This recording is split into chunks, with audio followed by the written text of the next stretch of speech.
September 1902. The island of Mindanao, southern Philippines. The rain had not stopped for 3 days. It fell in sheets so thick a man could not see 20 yards ahead. It turned the jungle floor into a river of red mud. It dripped from the broad leaves overhead in a relentless curtain, soaking through wool uniforms, rotting leather boots, rusting anything made of iron. Corporal James Whitfield was 24 years old. He was from a corn farm outside Columbus, Ohio. He had joined the United States Army because a recruiter in town told him the Philippines would be an adventure. That was 2 years and 11 dead friends ago. Now Whitfield was leading a 7-man patrol down a narrow trail near the village of Bayang, on the shores of Lake Lanao. The trail was barely wide enough for one man. On both sides, the jungle pressed in like green walls, dripping, breathing alive with sounds that Whitfield had learned to read the way his father read the sky before a storm. But today the jungle was silent. No birds, no insects, no monkeys shrieking in the canopy, nothing but the rain. Whitfield had been in this country long enough to know what silence meant. Silence meant something was waiting. He raised his fist to halt the column. He opened his mouth to give the order. He never finished. From the undergrowth to the left, a figure erupted. A man dressed entirely in white. His head was shaved clean. His eyebrows were gone. His body was wrapped in strips of cloth pulled so tight they bit into the flesh, a crude but effective tourniquet system designed to slow bleeding from any wound. In his right hand, he carried a barong, a short, heavy chopping blade favored by the Tausug warriors of the Sulu archipelago. The edge had been honed until it could split a strand of hair. The warrior screamed a single phrase as he charged. Whitfield drew his sidearm. It was a Colt Model 1892 revolver, chambered in .38 long Colt. The United States Army had adopted this weapon only 8 years earlier as a modern replacement for the heavy old-fashioned .45 caliber revolvers of the frontier era. It was lighter. It was more accurate. It was everything the Army wanted in a sidearm. It was about to fail. Whitfield fired. The first round struck the warrior square in the chest. The man flinched as though someone had shoved him with an open palm, but he did not slow. Whitfield fired again. The second round hit the left shoulder. Still, the warrior came. Third shot, fourth shot, both finding the torso. The .38 caliber bullets passed clean through the body. They punched small holes going in and slightly larger holes going out, but they did not transfer enough energy to stop a man who had already decided to die. 30 paces, 20, 10. Whitfield pulled the trigger twice more. Click, click. The cylinder was empty. 6 shots, 6 hits, none of them enough. The barong came down in a single arc. Whitfield died with an empty revolver in his hand. The Moro warrior collapsed seconds later from blood loss. He had taken 6 bullets through the vital organs and still completed his mission. When the relief patrol found Whitfield's body, they counted the wounds on the warrior lying beside him. 6 entrance wounds, 6 exit wounds, 12 holes in a man who had kept fighting as though the bullets were made of paper. This was not an isolated incident. This was happening across the southern Philippines, and it was terrifying the United States Army to its core. The warrior who killed Whitfield was what the Spanish had called a juramentado. The word comes from Spanish and means, one who has taken an oath. These were not madmen driven by rage. They were methodical, disciplined fighters who prepared for death with the precision of a religious ritual. Before their final attack, each juramentado would appear before a pandita, an Islamic scholar, and swear a sacred oath. They shaved their heads and eyebrows as a sign of purification. They bathed and dressed in white garments. They bound their limbs and torso with strips of cloth and cord, pulled mercilessly tight, a technique that restricted blood flow to the extremities, and allowed a wounded man to keep fighting far longer than any Western physician would have thought possible. Their weapons were blades passed down through generations. The barong with its leaf-shaped chopping edge. The kris, a wavy dagger that was both weapon and spiritual symbol. The kampulan, a long single-edged sword. Some warriors wore armor fashioned from water buffalo horn and brass plates linked with chain-mail relics of a fighting tradition that predated the arrival of Europeans by centuries. The Moro people of Mindanao and the Sulu archipelago had resisted the Spanish Empire for over 300 years and had never been conquered. When the Americans arrived after the Spanish-American War of 1898 and claimed the Philippines under the Treaty of Paris, the Moro saw them as nothing more than the latest in a long line of invaders. They responded the way they had always responded. Reports flooded back to Washington. In October 1905, on the island of Samar, a Moro prisoner named Antonio Caspi was shot 4 times with .38 caliber rounds at close range. 3 of the bullets passed through his lungs. He continued attacking until a soldier smashed him in the forehead with the butt of a Springfield rifle. Another warrior, the notorious Panglima Hassan, absorbed dozens of rounds across multiple engagements and kept fighting each time. American soldiers began to lose faith in their weapons. Not because they were cowards, because they understood with the cold clarity of men who have seen combat that their guns could not protect them. A weapon that hits but does not stop is worse than no weapon at all, because it gives the shooter a fatal few seconds of false confidence. The crisis landed on the desk of Brigadier General William Crozier in Washington, D.C. Crozier was the chief of ordnance, the man responsible for every weapon in the United States military. He was 56 years old, born in 1855, the same year as a quiet gunsmith out in Utah whose name he may not yet have known. Crozier studied the field reports and saw the pattern immediately. The .38 long Colt did not have the raw kinetic energy to incapacitate a determined attacker. The small, fast bullet punched through flesh, but did not dump its energy into the target. It was a needle where what the Army needed was a hammer. The problem was not merely technical, it was political. The Army had switched to the .38 only 8 years earlier, arguing that it was lighter, more accurate, more modern. Admitting that this decision was wrong meant admitting that American soldiers had died because of a bureaucratic mistake. But soldiers were dying. There was no room left for pride. Crozier ordered an emergency measure. Old .45 caliber Colt. Single-action Army revolvers were pulled from storage depots and rushed to the Philippines. General Leonard Wood, commanding American forces in Moreland, reported immediate results. The big .45 caliber rounds knocked attackers down. Shotguns loaded with buckshot were distributed to every company. These were stopgap solutions, crude and temporary, but they confirmed what the field reports had been screaming for months. Bigger bullets worked. Now Crozier needed science, not anecdotes. He assigned 2 officers to conduct a formal study. Colonel John T. Thompson, of the infantry, a career soldier who would later invent the famous Thompson submachine gun, and Major Louis Anatole Lagarde of the Medical Corps, an expert in wound ballistics. Their mission was to determine through controlled experiment the minimum caliber required to reliably stop a human being. What happened next would become one of the most controversial ballistic experiments in American military history, and its conclusion would change the standard for military sidearms forever.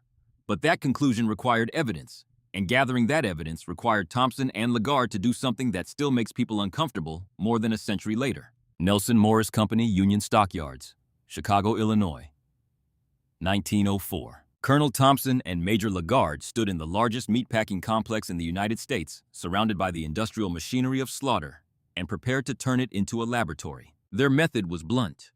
They would fire multiple calibers into live cattle and into human cadavers donated for medical research, measuring the effect of each round. The calibers under examination ranged from the small and fast to the large and slow. The .30 Luger, the 9mm Parabellum from Germany, the .38 long Colt that was failing in the Philippines, the .38 ACP, the .45 Colt in both round nose and hollow point configurations, the .476 Ely from Britain, the .455 Webley, also British. On the first day, 8 live cattle were shot in the lungs with different calibers, and the time to incapacitation was measured. The results were messy and variable because no 2 animals were exactly the same size or hit in exactly the same spot. But a trend emerged with unmistakable clarity. Larger, heavier bullets produced more dramatic and more immediate effects. On the second day, the protocol was refined. Cattle were shot repeatedly in the lungs until they dropped, or until 10 rounds had been fired. 16 cattle and 2 horses were used. The .45 caliber rounds brought animals down noticeably faster than the .38. Then came the cadaver tests. Human bodies were suspended like pendulums at hospitals in Philadelphia and New York. Each caliber was fired into the cadavers, and the resulting swing was measured. The .45 produced significantly greater displacement, which meant it was transferring far more of its energy into the target rather than passing through. The conclusion was written in language that left no room for interpretation. The board found that a bullet for use in a military sidearm should be of a caliber not less than .45 in order to produce the shock and stopping effect necessary at close quarters. Later critics would call the Thompson-Lagarde tests unscientific. The sample sizes were small. The methodology would never pass modern peer review. All of this is true. But respected ballistics authorities such as Major General Julian Hatcher and combat pistol pioneer Colonel Jeff Cooper would argue for decades that the conclusion was sound, even if the path to it was imperfect. The .45 worked. The .38 did not. The men bleeding out in the Philippine jungle already knew this. Now the Army had its answer. They needed .45 caliber, but they could not go back to the slow, clumsy single-action revolvers of the Old West. America was entering the 20th century, and it needed a weapon that matched. What the Army required was something that had never existed before. A semi-automatic pistol firing a powerful .45 caliber cartridge that was absolutely reliable in every condition the world could throw at it. The question was whether any man alive could build such a thing. The answer was living in Ogden, Utah. John Moses Browning was born on January 23, 1855 in the Utah Territory, 8 years after the first Mormon pioneers arrived in the Salt Lake Valley. His father, Jonathan Browning, was a self-taught gunsmith from Tennessee, who had converted to the Church of Jesus Christ of Latter-day Saints and followed Brigham Young west. Jonathan had 3 wives and 22 children.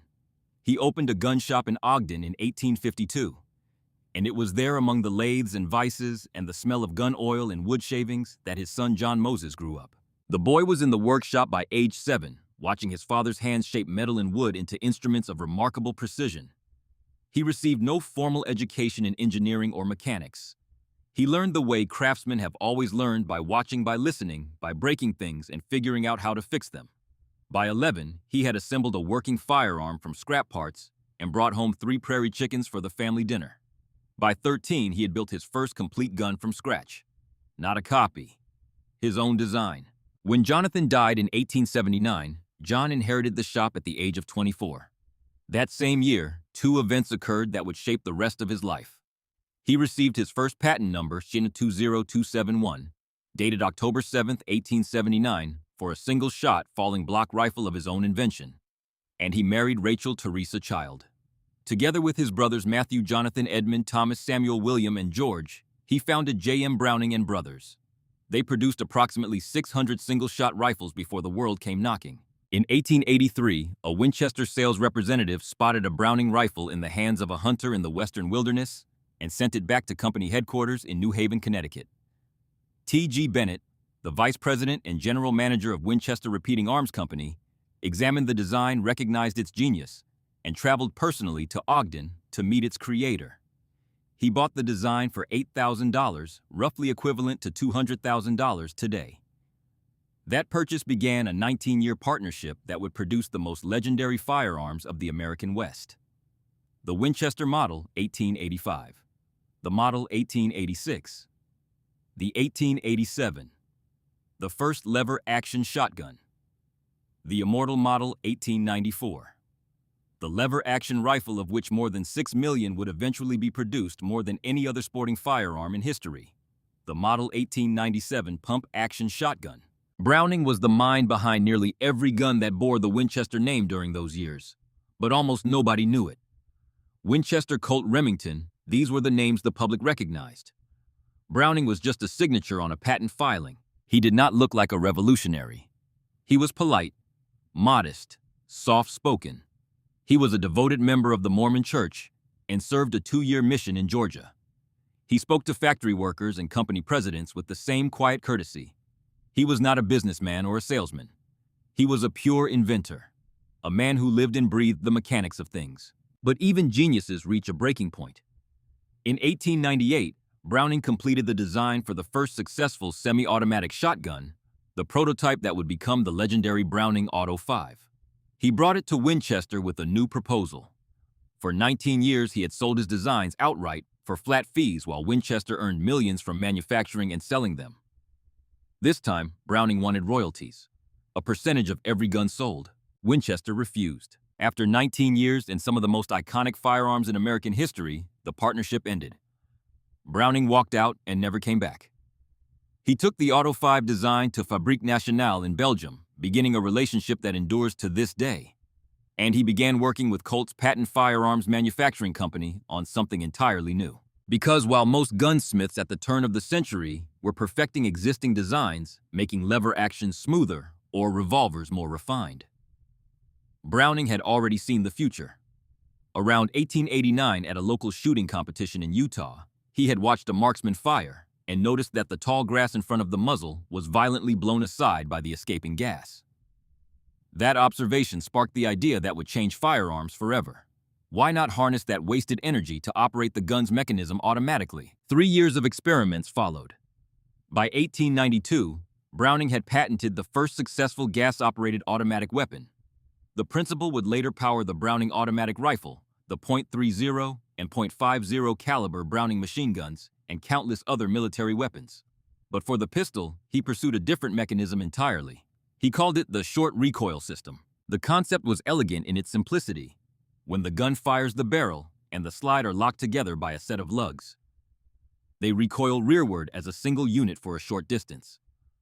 Then the barrel tips downward on a link and stops, while the slide continues rearward alone, ejecting the spent cartridge case through the ejection port. A recoil spring then pushes the slide forward again, stripping a fresh round from the magazine and chambering it. The entire cycle happens in a fraction of a second faster than the eye can follow. The shooter does nothing but pull the trigger. The gun does the rest. This was revolutionary.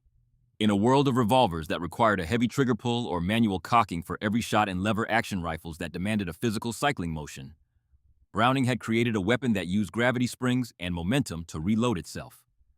No gas system to clog, no complex mechanism to jam, no delicate parts to break. He built generous tolerances into every component, leaving enough space between parts for the weapon to function when dirty, wet, or damaged.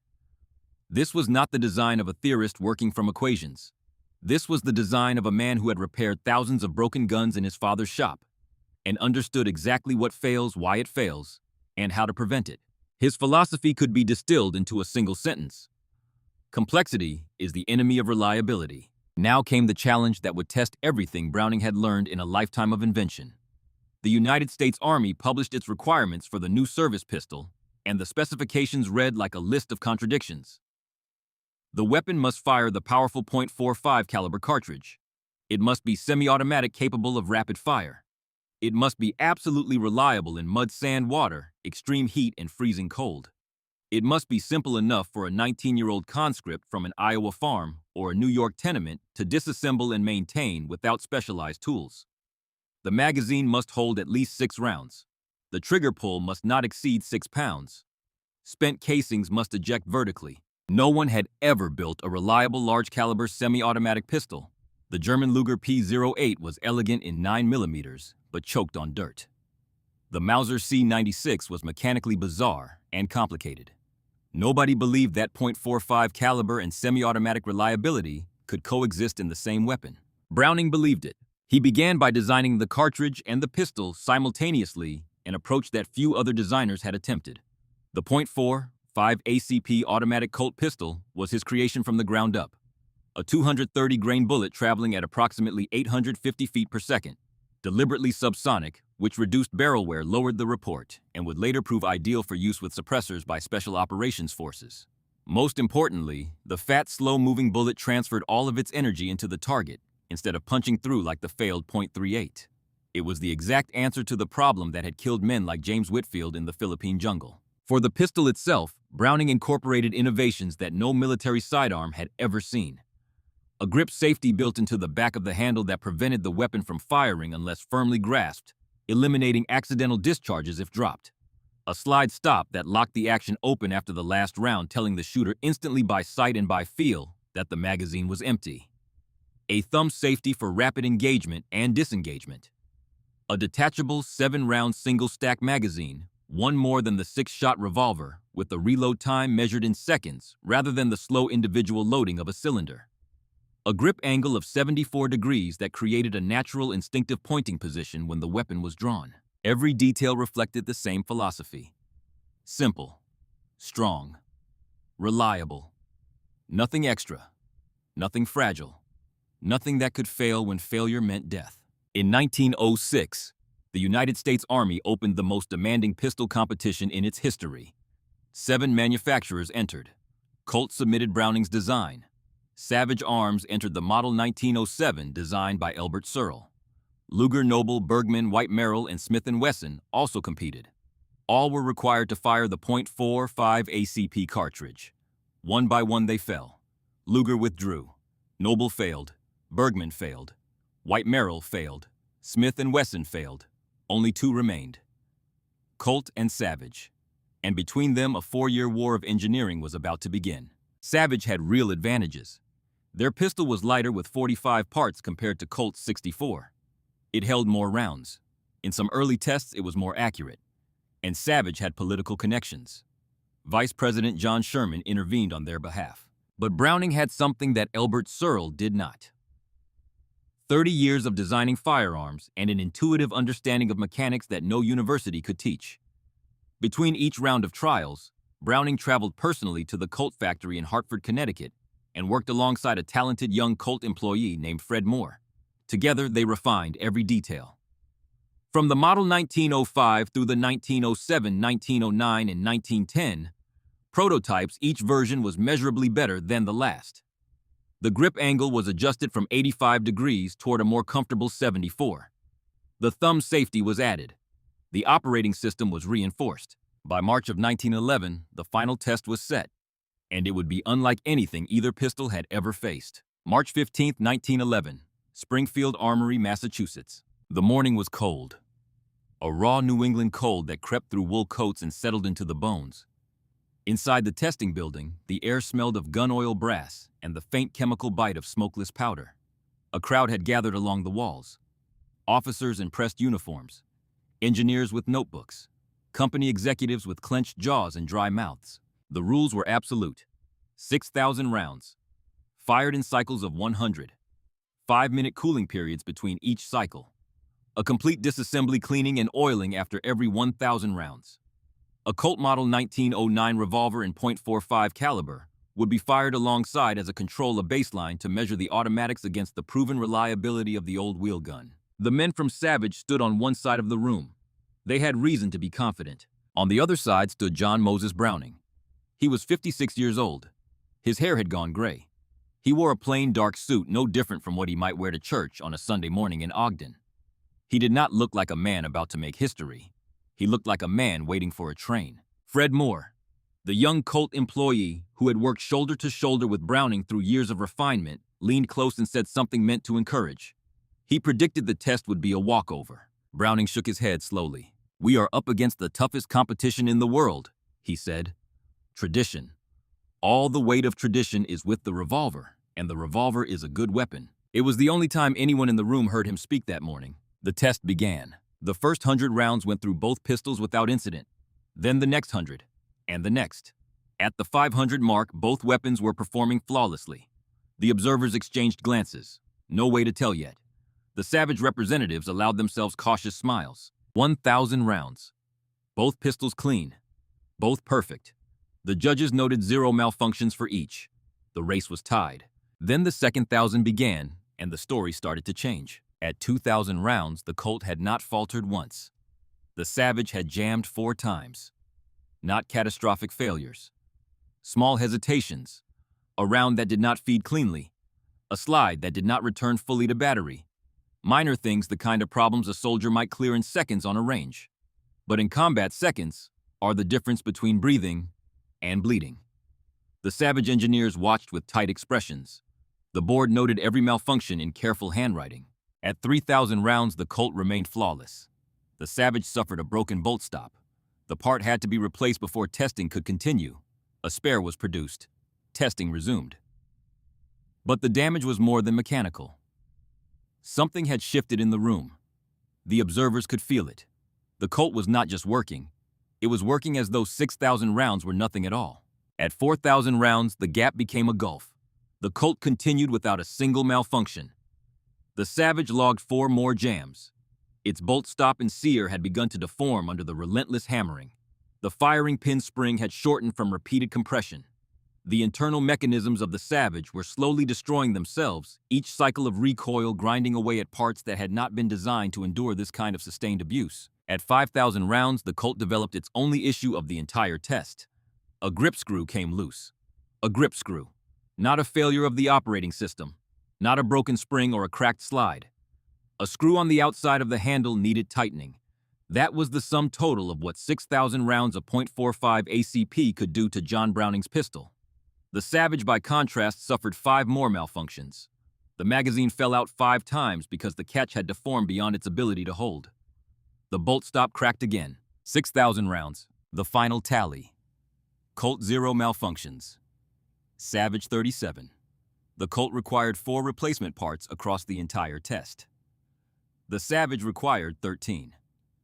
The control revolver, the proven old reliable Colt wheel gun, had 2 malfunctions of its own, one from a defective cartridge with no powder and one from a sticky latch. The semi-automatic had outperformed the revolver. There was one moment during the test that would become part of the legend.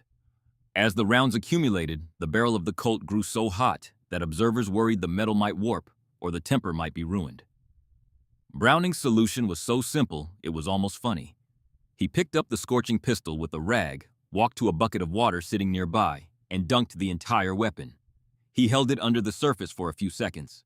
Then he pulled it out, shook off the water, and went back to firing. No complex cooling system, no specially engineered heat sink, a bucket of water. That single gesture captured everything about the man and his philosophy. The most brilliant firearms designer in history solved a problem the way a farmer would. Practical. Direct. No wasted motion. The gun was hot, so he put it in water. The gun was wet, so he shook it off. The gun worked because it was designed to work no matter what happened to it. Mud, sand, rain, snow, or a bucket of cold water in the middle of a torture test. It did not matter. The M1911 kept firing. On March 20th, 1911, the board issued its report. Of the 2 pistols, the board found the Colt to be superior because it was more reliable, more enduring, easier to disassemble when parts needed replacement, and more accurate. On March 29, 1911, Secretary of War Jacob M. Dickinson approved the recommendation. The United States Army officially adopted Browning's Colt as the automatic pistol caliber .45 model of 1911. The Navy followed. The Marine Corps followed. The first production order called for 31,344 pistols at a cost of approximately $14.50 each. 39 ounces unloaded. 8 1/4 inches long. 7 rounds in the magazine plus 1 in the chamber. 8 shots of .45 ACP ready at the squeeze of a trigger. The gun that had been conceived to stop a Juramentado warrior in the Philippine jungle was now the official sidearm of the most powerful military on Earth. Nobody in that room at Springfield Armory could have known that this weapon would still be killing America's enemies more than a century later. Nobody could have imagined that the $15 pistol would outlive every firearm that came after it. But before the M1911 could prove itself on the battlefield, it needed a man to carry it into the most desperate fight of the First World War. That man was already alive, growing up in a place as far removed from Springfield Armory as the Earth is from the moon. His name was Alvin Cullum York, and he did not want to fight anybody. Pall Mall, Tennessee. Not the cigarette, the place. A hollow in the Cumberland Mountains so remote that in 1900 it had no electricity, no paved roads, no telephone lines, and no particular reason for anyone outside Fentress County to know it existed. Life there moved at the speed of seasons. People farmed. People hunted. People prayed. Not much else. Alvin York was born on December 13, 1887, in a 2-room log cabin that his father had built with his own hands. He was the 3rd of 11 children. His father, William York, was a farmer and a blacksmith, a hard-working man who never got ahead. His mother, Mary Brooks York, was a deeply religious woman who believed that the Bible held the answer to every question worth asking. The York children did not go to school much. There was too much work to be done. The boys hunted as soon as they could hold a rifle, not because hunting was sport, but because hunting was survival. Venison, wild turkey, squirrel, rabbit, whatever the mountains offered, the Yorks took and were grateful for. Alvin learned to shoot the way he learned to breathe. Naturally, inevitably. His father taught him on the forested slopes above the cabin, tracking game through underbrush so thick a man had to go on hands and knees. By the time he was a teenager, Alvin York was the best marksman in the valley. He could hit a turkey's head at 100 yards. He could drop a squirrel from the top of an oak tree with a single round. These were not impressive feats by mountain standards. They were simply what was expected of a boy who fed his family with a rifle. William York died in 1911. The same year the M1911 was adopted. A coincidence that means nothing and yet feels like something. Alvin was 24. He became the head of the family overnight. The years that followed were hard. York worked odd jobs, drank hard, fought in saloons, and gambled away money his family could not afford to lose. He was big, strong, quick-tempered, and reckless. He also went to church every Sunday and led the congregation in hymn singing with a voice that could fill the hollow. The contradiction was not lost on anyone, least of all York himself. Then in late 1914, something changed. York attended a revival meeting, the kind of gathering where the preaching runs long and the altar call runs longer. Something broke open inside him. On January 1st, 1915, Alvin York experienced what he would later describe as a light piercing the darkness. He joined the Church of Christ in Christian Union, a small Protestant denomination that had been founded in opposition to the Methodist Church's support of slavery and war. The church did not have a formal doctrine of pacifism, but it stood firmly against violence of all kinds. York stopped drinking. He stopped gambling. He stopped fighting. He read his Bible every day and lived by its words with absolute sincerity. Then America entered the Great War. On June 5, 1917, Alvin York registered for the draft. The law required it. On the registration card, in the space provided for reasons one might seek exemption, he wrote in his careful, unschooled hand, "I don't want to go and kill because I believe in my Bible." He applied for conscientious objector status. His request was denied. The Church of Christ in Christian Union was not on the government's list of recognized peace churches. York was drafted into the 82nd Infantry Division, the All-American Division, a unit that drew its men from every corner of the country. He arrived at Camp Gordon in Georgia, carrying a torment that none of his fellow soldiers understood. His faith told him that killing was a sin. His government told him that service was a duty. Both claims felt true. Both could not be obeyed at the same time. His superiors noticed two things about him immediately. The first was that on the rifle range, he was the most naturally gifted marksman any of them had ever seen. The second was that behind those mountain eyes, something was breaking. Captain Edward C.B. Danforth and Major George Edward Buxton recognized the crisis.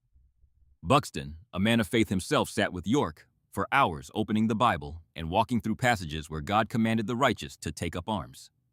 Buxton did not dismiss York's beliefs. He engaged them. He took the young man's conscience seriously and offered a path through the contradiction rather than around it. York asked for leave to go home and think. He went back to the mountains. He climbed to a high ridge above the hollow where he had been born and spent the night alone in prayer. By morning, he had found a way to read his Bible that allowed him to serve. But the peace he found was incomplete. The struggle never fully left him. He carried it to France the way other men carried photographs of sweethearts, close to the heart, always present. In May of 1918, the 82nd Division arrived in France. By September, York had been promoted to corporal and given command of his own squad. He was the tallest man in his platoon, the only mountain boy among New Yorkers, Greeks, Italians, Irish, and Germans. He was the quietest man in any room he entered, and the deadliest man on any range he walked. He wrote in his diary that God was never cruel enough to make a storm as terrible as the Argonne. Only man could think of something that horrible. October 8, 1918. The Argonne Forest near the village of Châtel-Chehéry, France. The Meuse-Argonne Offensive was the last and largest Allied assault on the Western Front. More than 1.2 million American soldiers were committed to the operation. The goal was to break the Hindenburg Line and force Germany to surrender. The campaign would last 47 days and kill 26,277 Americans. It remains the bloodiest battle in United States military history. The 82nd Division was ordered to seize the Decauville Railroad. York's battalion had to cross a valley north of Châtel-Chehéry, but German machine guns on the high ground had them pinned down. A patrol of 17 men under Sergeant Bernard Early was sent to infiltrate behind the German line and silence the guns. They moved through the forest in the pre-dawn fog, stepping over roots and ducking under branches, each man listening for the sound that meant death. York later wrote that his patrol was a mixed bunch with Greeks and Italians, and New York Jews and Irish, and one German. He said he really missed the mountain boys from Tennessee and Kentucky. The patrol slipped behind the German positions and surprised the battalion headquarters. Several German soldiers threw up their hands. It seemed almost too easy. Then the machine guns opened up.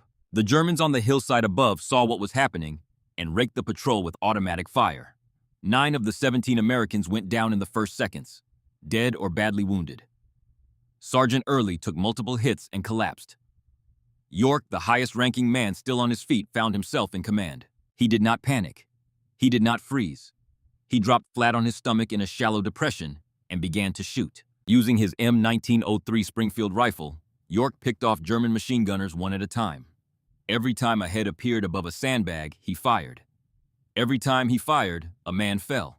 The skills he had built across a lifetime of hunting in the Tennessee mountains were being applied on a scale he had never imagined.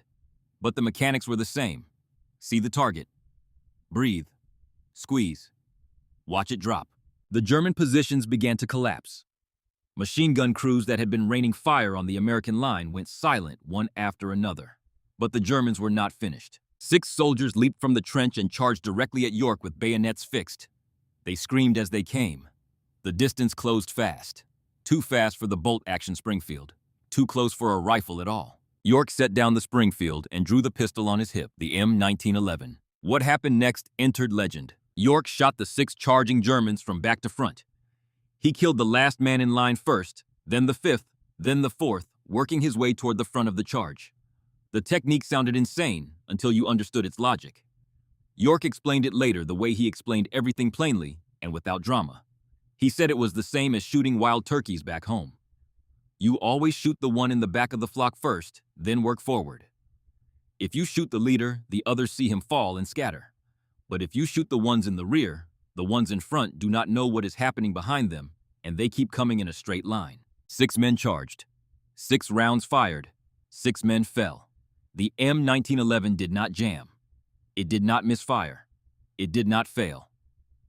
The .45 ACP cartridge that Browning had designed 13 years earlier proved its value under conditions no peacetime test could replicate. Extreme stress, close range, moving targets running directly at the shooter with blades fixed. After the bayonet charge was broken, a German lieutenant surveyed the devastation and concluded he was facing a much larger American force. He offered to surrender. York accepted. He and the 7 surviving members of his patrol marched their prisoners back toward the American line, collecting more surrendering Germans along the way. By the time they reached friendly positions, Corporal Alvin York and 7 privates had captured 132 German prisoners. They had seized 35 machine guns. York personally was credited with killing at least 25 enemy soldiers. General John J. Pershing, commanding the American Expeditionary Forces, called him the greatest civilian soldier of the war. York was promoted to sergeant and received the Medal of Honor, the highest military decoration in the United States. He also received the French Croix de Guerre and honors from Italy and Montenegro. When reporters asked him how he had done it, he mentioned 3 things: the grace of God, the marksmanship he learned in the Tennessee mountains, and the .45 caliber pistol that never let him down. Nearly 90 years later, in 2006, forensic investigators located the exact site where York had fought and recovered spent cartridge casings from the soil. Ballistic analysis confirmed 46 casings of .30 caliber from the Springfield rifle and 23 casings of .45 ACP from the M1911. The physical evidence matched York's account precisely. 23 rounds fired under the most extreme pressure a human being can experience. 23 confirmations that the M1911 worked exactly as John Moses Browning had designed it to work. The story of York spread through the American Expeditionary Forces like wildfire. Soldiers who had been skeptical of the new automatic pistol became believers. Tank crews kept the M1911 within reach inside their cramped compartments. Officers wore it on their hips. Pilots carried it in cockpit holsters. The pistol became synonymous with American fighting power. But the war also revealed imperfections. Soldiers sent back detailed feedback from the front lines. The hammer spur was too long and bit into the web of the hand between thumb and forefinger during recoil. The grip safety tang was too short and did not protect the shooter's hand when wearing heavy gloves. The trigger was too wide and too smooth, making it difficult to control with wet or gloved fingers. The flat mainspring housing on the back of the grip was uncomfortable for some shooters. These were small complaints.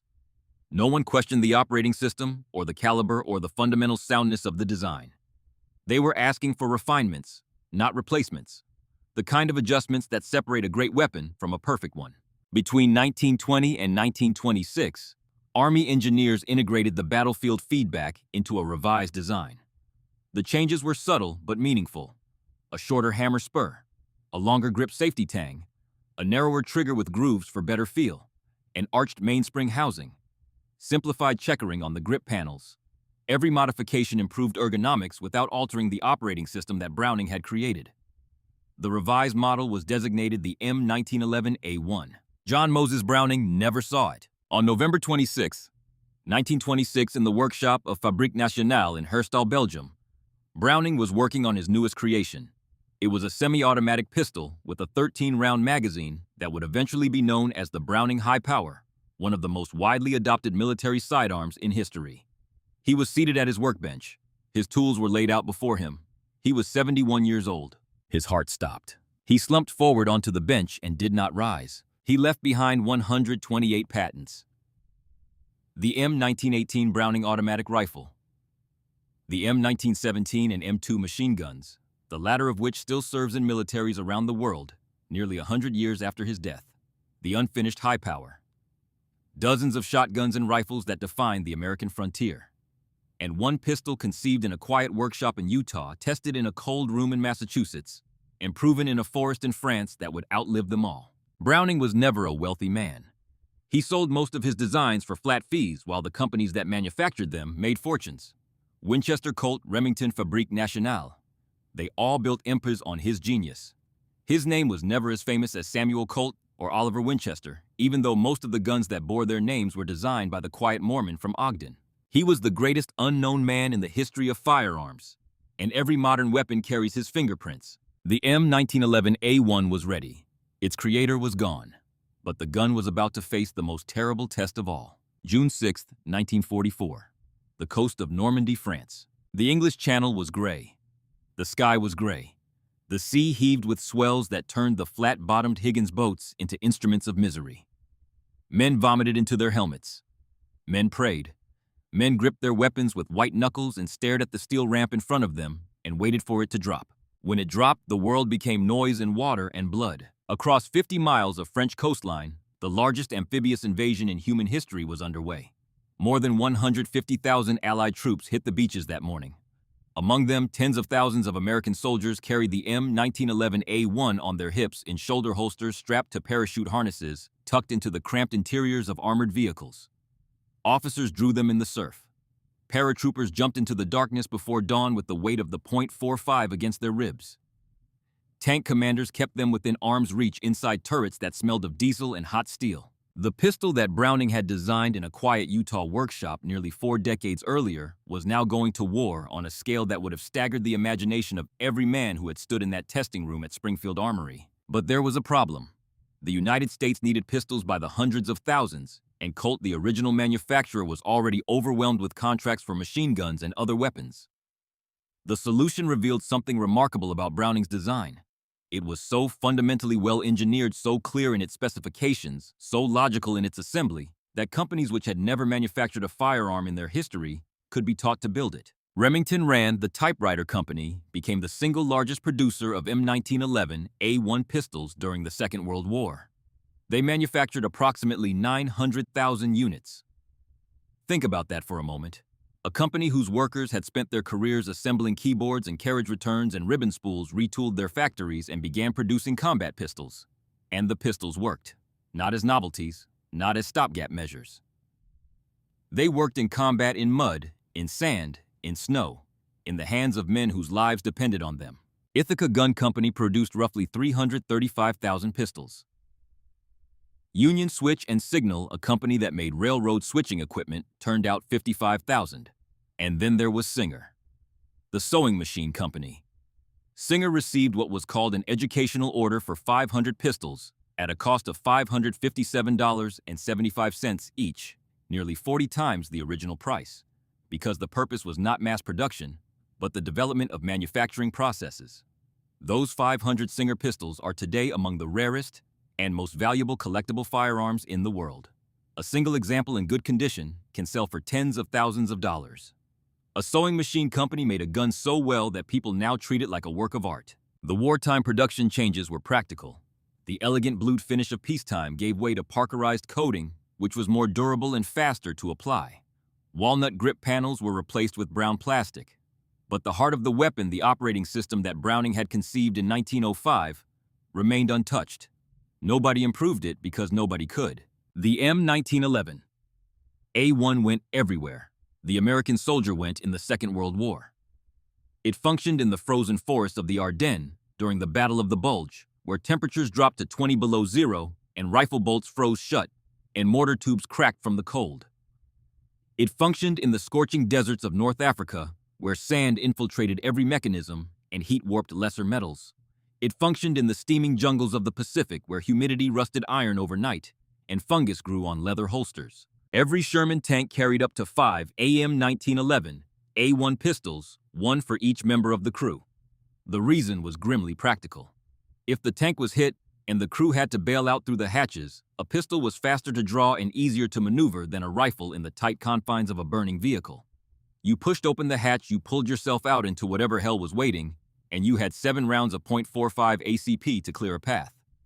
In a world of flamethrowers and anti-tank mines and 88mm shells, the M1911 was sometimes the last thing between a tanker and death. Even the enemy paid the pistol the highest possible compliment. The German military captured and reissued American M1911 A1 pistols under the designation Pistole 660A, with the letter in parentheses indicating American origin. In the desperate final months of the war, Volkssturm militia units, old men and boys pressed into service as the Reich crumbled, carried any weapon they could find.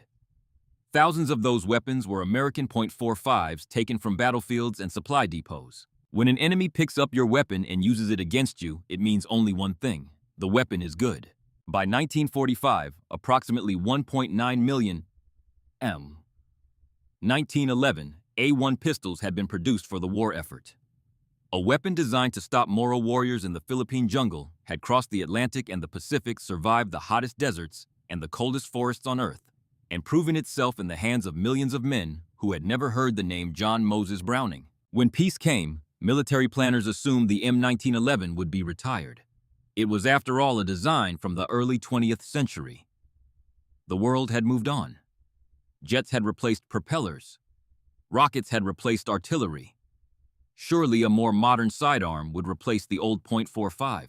They were wrong. Korea, 1950 to 1953.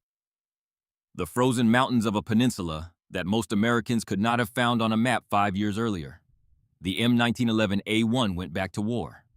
This time, the enemy was not heat or sand or jungle humidity.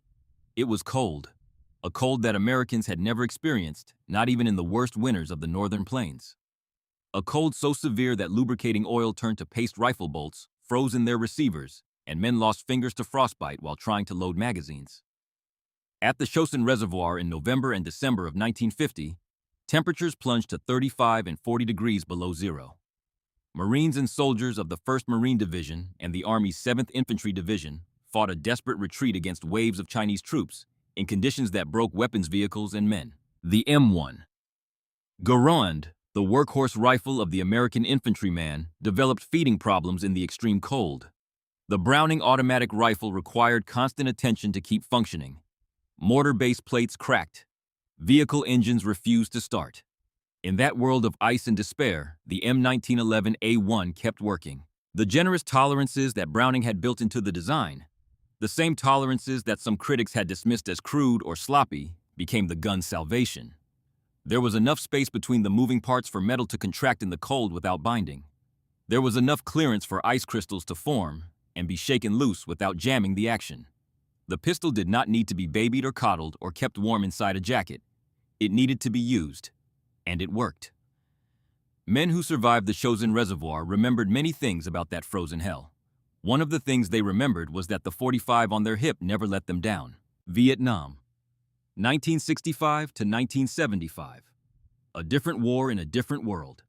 The M1911 A1 followed American soldiers into the rice paddies, the triple canopy jungle, and the underground tunnel complexes where the Viet Cong hid and fought. The tunnel rats.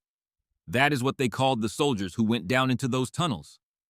Young men, usually small in stature because the tunnels were narrow, who crawled on their bellies into absolute darkness with nothing but a flashlight and a pistol. The tunnels were hot and airless. The smell was of damp earth and decay. And something else, something animal, enclosed the smell of another human being hiding in the dark with a weapon and the will to use it. In those tunnels, the only light came from the flashlight clenched in one hand. The only protection came from the pistol gripped in the other. The M1911 was the preferred weapon of the tunnel rats. Not because of tradition, not because of regulation, Because in a space where you could not swing a rifle, where the enemy might be around the next bend or behind the next trap door, the devastating close-range power of the .45 ACP was the difference between crawling back out alive and being carried out in a bag. The heavy pistol in the hand was not just a weapon down there. It was a lifeline. It was the only solid thing in a world of darkness and terror. Then in the late 1970s, politics changed what combat could not. NATO standardization pressures pushed the United States to adopt the 9mm parabellum cartridge. The Air Force organized a competition for a new service pistol. After years of trials, controversy, and congressional hearings, the Beretta 92F was officially adopted on January 14, 1985, under the military designation M9. 74 years of continuous service as America's standard sidearm came to an end. The M1911 was officially dead, except nobody told the people who actually pulled triggers for a living. Delta Force. The Army's elite counterterrorism unit, founded in 1977 by Colonel Charles Beckwith, had adopted the M1911A1 as its standard sidearm from the very beginning. Each operator received 2 pistols, both hand-tuned by unit armorers to match-grade precision. Custom barrels, improved sights, extended controls, deeply checkered grips. Beckwith himself favored the .45 for a specific tactical reason. In hostage rescue operations, over penetration kills hostages. The 9mm round, lighter and faster, had a tendency to punch through interior walls and hit people on the other side. The .45, heavier and slower, dumped its energy into the first thing it struck and stopped. When the mission was to enter a room full of hostages and terrorists and make sure only the terrorists died, the .45 was the round you wanted. The Navy SEALs continued to carry M1911 variants on specialized missions. Marine Force Reconnaissance maintained inventories of custom 1911 pistols. The FBI Hostage Rescue Team issued them. SWAT teams across the country adopted them. The reasoning was the same in every unit. When a threat had to be stopped immediately, when there was no margin for error, when the difference between a suspect going down and a suspect firing back was measured in milliseconds, the stopping power of the .45 ACP remained unmatched. In 1991, during Operation Desert Storm, M1911A1 pistols rode into battle inside American armored vehicles for the 3rd time in 50 years. The desert of Kuwait in Iraq was a landscape of sand so fine it penetrated every seal, every seam, every crevice, and every piece of equipment the American military owned. Sand fouled rifle chambers. Sand ground down helicopter turbines. Sand turned precision optics into sandpaper. Some soldiers reported carrying pistols that had been manufactured during the Second World War. Weapons that were 45 or even 48 years old, that had been stored in arsenals and depots since the defeat of Germany and Japan, pulled from storage and issued to troops heading into the desert. The pistols worked as though they had been built the previous week. Nearly half a century of sitting in crates had not diminished them. The sand that destroyed so much else could not stop them. In 2001, when American Special Operations Forces entered Afghanistan, they carried M1911 variants. In 2003, when the invasion of Iraq began, the .45 went too. 90 years after it was adopted in a world of smart bombs and drones and satellite communications, the M1911 was still being carried into combat. And then something happened that nobody expected. The gun came back. Officially. In 2012, the United States Marine Corps awarded Colt a contract worth $22.5 million for 12,000 pistols, designated the M45A1. The Marines called it the Close Quarters Battle Pistol. It was a modernized version of the 1911 with improved sights, a Picatinny accessory rail, a dual recoil spring, and Cerakote corrosion-resistant coating. It had every technological enhancement that 100 years of firearms development could provide. But it still fired the .45 ACP. It still used Browning's short recoil operating system. It was still at its core the same gun that had passed the 6,000-round test in 1911. The Marines issued the M45A1 to force reconnaissance to the Marine Corps Special Operations Command and to Special Reaction Teams. The most demanding warriors in the most elite branch of the American military had looked at every modern pistol available and chosen a design that was over a century old. In 2019, Lieutenant General Scott Miller, the top American commander in Afghanistan and a former Delta Force operator, was photographed wearing a custom M1911 on his hip. 108 years after the weapon was adopted, the senior American officer in a combat zone was still carrying it. The M1911 has been carried into more American conflicts than any other handheld weapon in history. the Mexican border war against Pancho Villa, the occupations of Haiti and Nicaragua, the trenches of the First World War, the beaches and forests and deserts and islands of the Second, the frozen ridges of Korea, the jungles and tunnels of Vietnam, Grenada, Panama, the Persian Gulf, Iraq, Afghanistan, from 1911 to 2021, from cavalry officers on horseback to special operators riding in Black Hawk helicopters, from a world of biplanes and horse-drawn artillery to a world of stealth bombers and precision-guided munitions. Through all of it, the M1911. The United States military purchased approximately 2.7 million TM 1911 and EM 1911 A1 pistols during the weapon's official service life. But that figure does not include commercial production, foreign military variants, competition models, or the tactical versions that fill gun store display cases today. Colt Remington, Sig Sauer Smith, and Wesson Springfield Armory, Kimber Ruger, and dozens of smaller manufacturers all produced their own versions of the 1911. Browning's patents expired generations ago. The design belongs to the public domain. Anyone can build one. And they do, by the millions. The total number of 1911 pattern pistols manufactured worldwide almost certainly exceeds 10 million. In 2011, the state of Utah adopted the Browning M1911 as its official state firearm, honoring the birthplace of the man who created it. It was a gesture of recognition that came a century late, but was no less meaningful for the waiting. Walk into any gun store in America today, and you will find 1911 pistols on the shelf beside polymer-framed striker-fired pistols with 15-round magazines and electronic red dot sights. The modern guns are lighter. They hold more ammunition. They are easier to learn. And yet the 1911 is still there, still selling, still chosen by men and women who understand firearms at the deepest level. The same operating system, the same cartridge, the same grip angle, the same short recoil mechanism. A design born more than 120 years ago, competing head-to-head with the latest technology and holding its own. Why? The answer is not complicated. Browning understood something fundamental about weapon design in 1905 that remains true today. Complexity is the enemy of reliability. His short recoil system uses gravity springs and momentum, nothing more. There is no gas tube to clog, no complex locking mechanism to jam, no fragile component to snap under stress. The tolerances are generous. The parts are robust.